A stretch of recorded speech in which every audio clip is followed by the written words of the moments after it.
We run a company called Srei Sahaj E-Village Limited, which has got the mandate from the government to roll out about 28,000 centers in 6 states of the country. Bihar is one of them.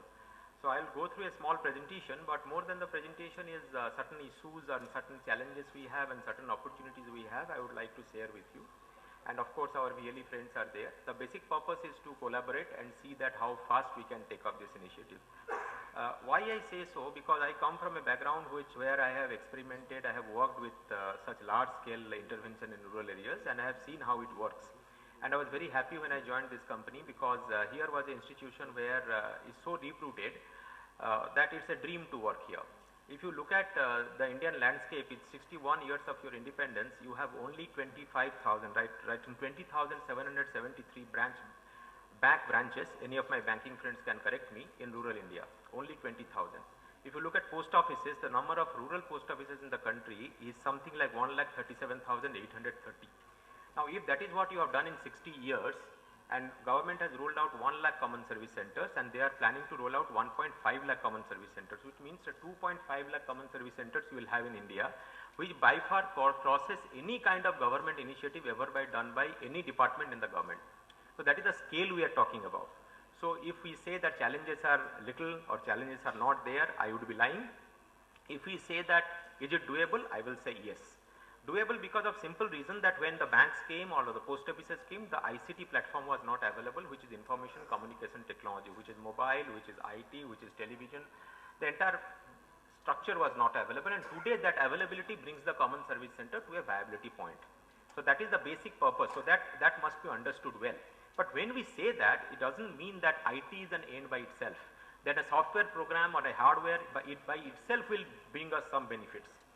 So that is my experience when we have invested about 80 crores already in Bihar and across the country about 250 crores on these 6 states. While this investment has gone into IT, but when we go and implement in the field or we implement in the villages, there are many challenges, many opportunities we see, and that is the purpose of my talk here. So if you look, this is the basic structure in which it takes place. You have a village level entrepreneur sitting there, then there are the villagers, they come to the village level entrepreneurs to take some services. This goes to the VSAT or through broadband connection to the data center, and the data center is mine, and if there is a government or there is a private sector body, they marry with my data center and the services comes through that. That's the as simplest structure like that. So you see, Bihar we have about 5,452 in 5 zones. We are present in 28 districts. Today out of these 5,452, about 3,805 are doing transactions with me. The number of services launched in business services, which is private services, about 39 services we launched. G2C services online, free. We must point out here and thank the government for having worked. It's a very complex work. The way the government works is a very complex work. Within that, to put on about 8 services by now, it's laudable, and we are sure that in the coming months we'll see the momentum picking up. Offline services are about 6. Number of districts having G2C services are 3, and Gaya is being launched on 26th of August. These are the various online services we are giving. Online submission of offline services we are having. Submission of application, PDS coupons, NREGA, Sakshar Bharat, AWC data entry, SHG data entry, etc. So if you look at the importance of this, there are 3 parts of the importance. One, the rural citizen feels that the service मेरे घर तक आ गया. जो मुझे block office में, तहसील office में जाता था, मुझे घर में बैठे मेरे विलेज लेवल एंटरप्रेन्योर से मिल रहा है. Number 2 is that transparency is there. Multi levels of mediation जिसको बोलते हैं या दलाली जिसको बोलते हैं, वो चली जाती है. चाहे कुछ भी हो, 5 ऑफिस में जाना पड़ रहा हो, 5 सर्विस एजेंट्स के पास जाना पड़ रहा हो, एक जगह से आपको मिल रही है. और मॉनिटरेबिलिटी, as far as government is concerned, it brings its tremendous control in your hand, because you can see at every moment कि कोई गांव में कितना जाति सर्टिफिकेट आज गया है. That you can see instantaneously. Benefits is cost effectiveness. We have done this exercise in UP.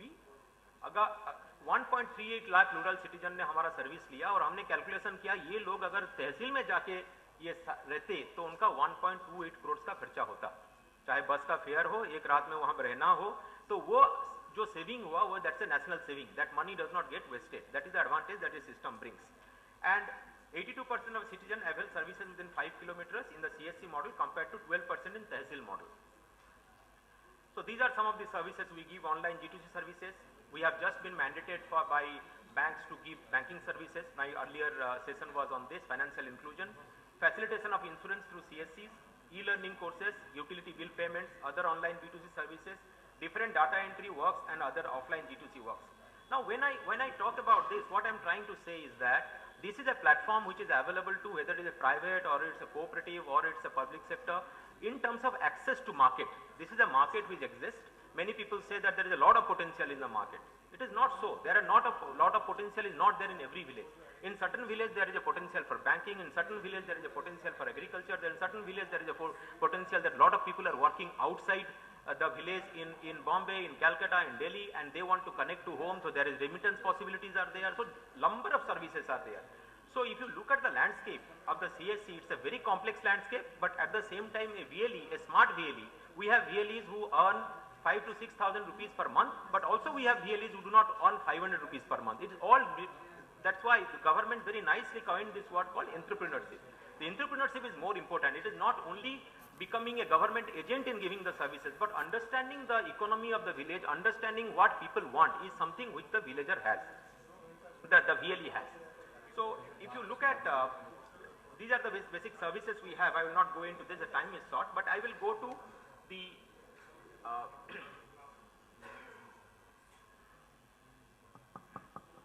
I think the slide has got a little missed out. I will talk from my, you can take a turn of the, the learning that we had were about 3 or 4. First learning was that we learned that giving a VSAT, giving a computer, training him and giving him some mobile recharges is not going to solve the problem.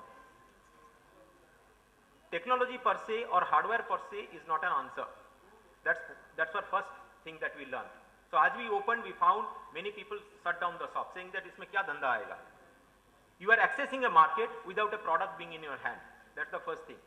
The second thing we found, by the time we had become young, we started rolling out in 2008, and the person has a computer and everything which was costing about ₹1 lakh and he had it with him, and suddenly we heard a term called M-governance, which means by mobility platform.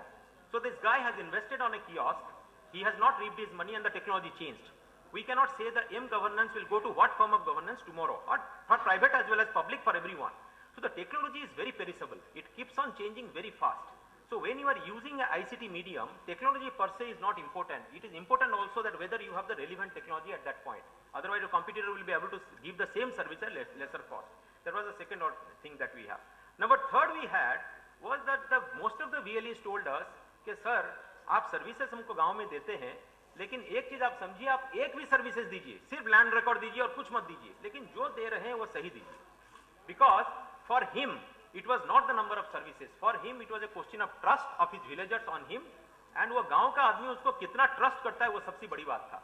वो चाहता था कि मैं गांव का आदमी हूं, मेरे दुकान में कोई आए तो वो सही सर्विस लेके बाहर गया तो मेरा नाम पे बोलेगा. अगर उसके पास गलत सर्विस मिला या सर्विस नहीं मिला, that creates frustration for him. That was the third point. Four, we found that education was a huge demand. शिक्षा जो थी वो बहुत बड़ी चीज थी. उसके लिए हमने ई-लर्निंग का काफी कोर्सेज शुरू किए हैं और वो एक अच्छी हमारी सर्विस है. And last but not the least, capacity building or the training. I am talking on absolutely on a non-IT platform, because as I told, my learning has been in this, that one side is hardware, software and technology, but the other end is the capacity building or your VLE. जो आपका VLE है वो कितना market को समझता है और कितना वो कस्टमर को, that is the villager को, कितना पकड़ के रख सकता है. These are some of the learnings I had e-inclusion, but I think on the e-inclusion platform the time has come now, because broadband has become cheaper, hardware has become cheaper, accessibility has become cheaper than when we started in 2008. So this is the right time, and with the help of the Bihar government, and we have launched in 3 districts, another 26 districts are going to come. We are grateful to the government of Bihar that इतनी अच्छी चीज अभी सामने आ रही है, and I am very sure that in next 6 to 12 months time, e-inclusion will see a great leap as far as the state of Bihar is concerned. Thank you very much.